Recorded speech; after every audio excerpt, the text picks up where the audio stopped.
నమః. అందరికీ నమస్కారం.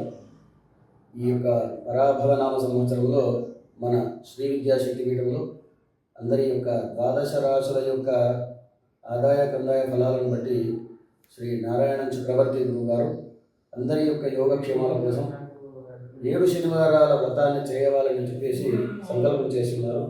దాని గురించి రేపటి రాబోతున్న పరాభవనామ సంవత్సరంలో మొట్టమొదటి వారమైనటువంటి శనివారం రోజు వెంకటేశ్వర స్వామివారి సంపూర్ణమైనటువంటి అనుగ్రహం ఉండడానికి, స్వామివారి యొక్క కృపా కటాక్షాలు అందరి యందు ఉండడానికి, తర్వాత ఈ శని యొక్క దోషాలన్నీ పోవటానికి విశేషంగా 7 శనివారాల నుండి స్వామివారి గురువుగారి యొక్క అనుగ్రహంతో ఇక్కడ చేయడం జరుగుతున్నది.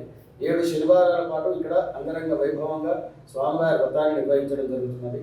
అలాగే ఇక్కడ శనికి అర్ధాష్టమ అష్టమ ఏలినాటి శని దోషాలన్నీ పోవడానికి కూడా శనికి విశేషంగా తిలతైలాభిషేకం కూడా చేయడం జరుగుతున్నది. కాబట్టి భక్తులందరూ కూడా ఈ యొక్క స్వామివారి వ్రతాన్ని తిలకించి స్వామివారి అనుగ్రహాన్ని కృపకి పాత్రలు కాగలని కోరుతున్నాను. ధన్యవాదాలు.